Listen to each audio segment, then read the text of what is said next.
May 14th, 1 Samuel 29:1 through 1 Samuel 31:13.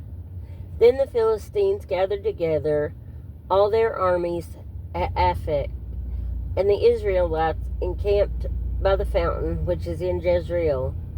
And the lords of the Philistines passed in review by hundreds and by thousands. But David and his men passed in review at the rear with Achish. Then the princes of the Philistines said, "What are these Hebrews doing here?" And Achish said to the princes of the Philistines, "Is this not David, the servant of Saul, king of Israel, who has been with me these days, or these years? And to this day I have found no fault in him, since he defected to me." But the princes of the Philistines were angry with him. So the princes of the Philistines said to him, "Make this fellow return, that he may go back to the place which you have appointed for him, and do not let him go down with us to battle, lest in the battle he become our adversary. For with what could he reconcile himself to his master, if not with the heads of these men? Is this not David, of whom they sang to one another in dances, saying, Saul has slain his thousands, and David his 10,000s? Then Achish called David and said to him, "Surely, as the Lord lives, you have been upright, and your going out and your coming in with me in the army is good in my sight. For to this day I have not found evil in you since the day of your coming in to me. Nevertheless, the Lords do not favor you. Therefore, return now and go in peace, that you may not displease the lords of the Philistines." So David said to Achish, "But what have I done? And to this day, what have you found in your servant, as long as I have been with you, that I may not go and fight against the enemies of my lord the king?" Then Achish answered and said to David, "I know that you are as good in my sight as an angel of God. Nevertheless, the princes of the Philistines have said, He shall not go up with us to the battle. Now therefore, rise early in the morning with your master's servants who have come with you. And as soon as you are up early in the morning and have light, depart." So David and his men rose early to depart in the morning, to return to the land of the Philistines. And the Philistines went up to Jezreel. Now it happened, when David and his men came to Ziklag on the third day, that the Amalekites had invaded the south, and Ziklag, attacked Ziklag and burned it with fire, and had taken captive the women and those who were there, from small to great. They did not kill anyone, but carried them away and went their way. So David and his men came to the city, and there it was, burned with fire, and their wives, their sons, and their daughters had been taken captive. Then David and the people who were with him lifted up their voices and wept, until they had no more power to weep. And David's two wives, Ahinoam the Jezreelitess, and Abigail, the widow of Nabal the Carmelite, had been taken captive. Now David was greatly distressed, for the people spoke of stoning him, because the soul of all the people was grieved, every man for his sons and daughters. But David strengthened himself in the Lord his God.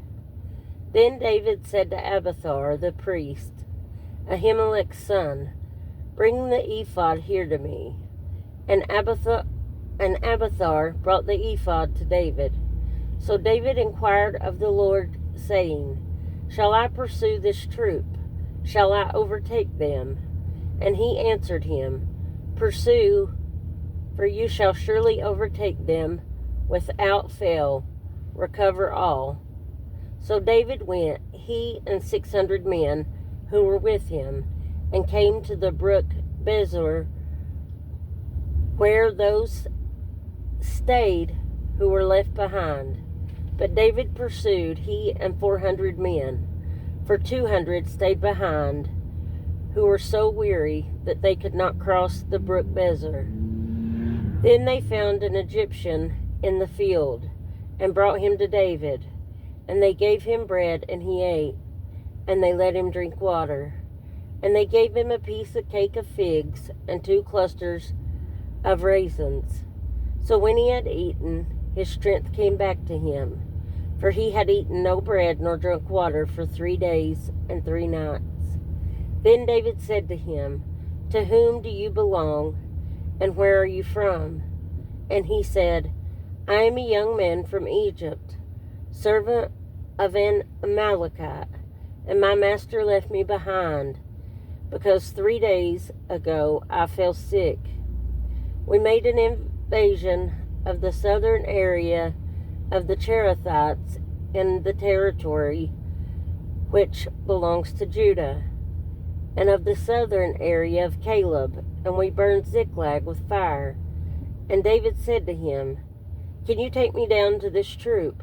So he said, "Swear to me by God that you will neither kill me nor deliver me into the hands of my master, and I will take you down to this troop."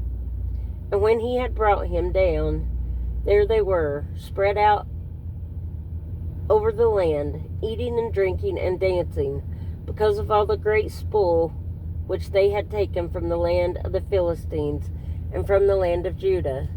Then David attacked them from twilight until evening of the next day. Not a man escaped except 400 young men who rode on camels and fled. So David recovered all that the Amalekites had carried away, and David rescued his 2 wives, and nothing of theirs was lacking, either small or great, sons or daughters, spoil or anything which they had taken from them. David recovered all. Then David took all the flocks and herds they had driven before those other livestock, and said, "This is David's spoil." Now David came to the 200 men who had been weary they could not follow David, whom had made to stay at the brook Bezor. So they went out to meet David and to meet the people who were with him. And when David came near the people, he greeted them. Then all the wicked and worthless men of those who went with David answered and said, "Because they did not go with us, we will not give them any of the spoil that we have recovered, except for every man's wife and children, that they may lead them away and depart."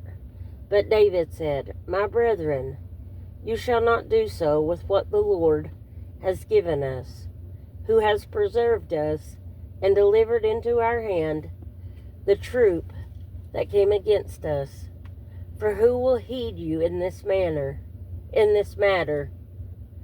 But as his part is who goes down to battle, so shall his part be who stays by the supplies. They shall share alike." So it was from that day forward. He made it a statute and an ordinance for Israel to this day. Now when David came to Ziklag, he sent some of the spoil to the elders of Judah, to his friends, saying, "Here is a present for you from the spoil of the enemies of the Lord."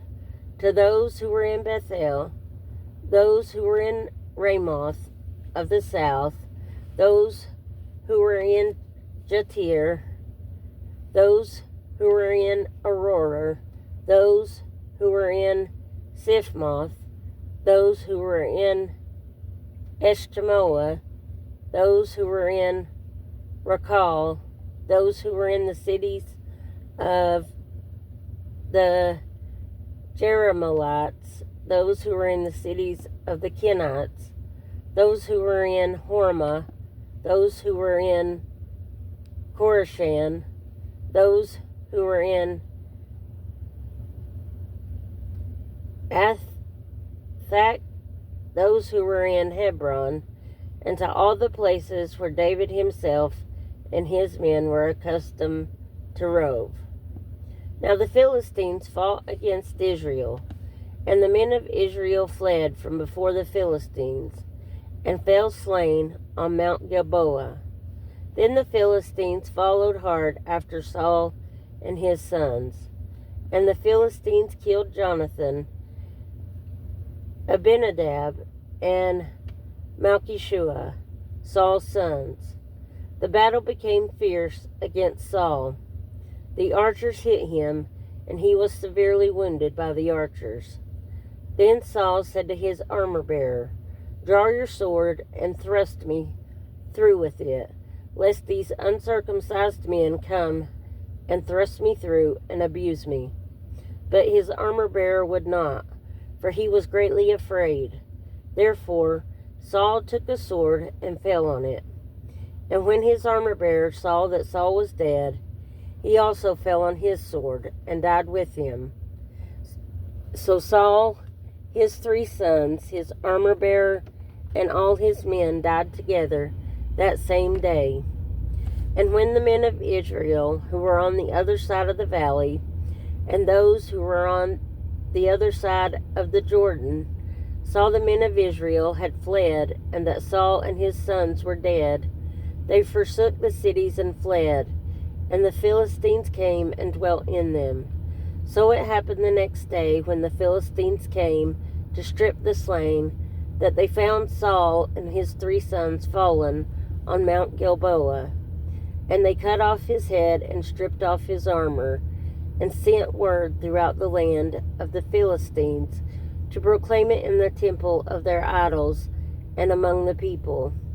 Then they put his armor in the temple of the Ashtaroth, and they fastened his body to the wall of Beth Shan. Now when the inhabitants of Jabesh Gilead heard what the Philistines had done to Saul, all the valiant men arose and traveled all night, and took the body of Saul and the bodies of his sons from the wall of Beth Shan, and they came to Jabesh and burned them there. Then they took their bones and buried them under the tamarisk tree at Jabesh, and fasted 7 days. Psalm 61, 5-8. For you, O God, have heard my vows. You have given me the heritage of those who fear your name. You will prolong the king's life, his years as many generations. He shall abide before God forever. O prepare mercy and truth, which may preserve him. So I will sing praise to your name forever, that I may daily perform my vows. Proverbs 16, 7-9. When a man's ways please the Lord, he makes even his enemies to be at peace with him. Better is a little with righteousness than vast revenues without justice. A man's heart plans his way, but the Lord directs his steps. John 3:19-36. And this is the condemnation, that light has come into the world, and men love darkness rather than light, because their deeds were evil. For everyone practicing evil hates the light, and does not come to the light, lest his deeds should be exposed. But he who does the truth comes to the light, that his deeds may be clearly seen, that they have been done in God. After these things, Jesus and his disciples came into the land of Judea, and there he remained with them and baptized. Now John also was baptizing in Aenon near Salim, because there was much water there. And they came and were baptized, for John had not yet been thrown into prison. Then there arose a dispute between some of John's disciples and the Jews about purification. And they came to John and said to him, Rabbi, he who was with you beyond the Jordan, to whom you have testified, behold, he is baptizing, and all are coming to him. John answered and said, A man can receive nothing unless it has been given to him from heaven. You yourself bear witness that I said, I am not the Christ, but I have been sent before him. He who has the bride is the bridegroom, but the friend of the bridegroom who stands and hears him rejoices greatly because of the bridegroom's voice. Therefore this joy of mine is fulfilled.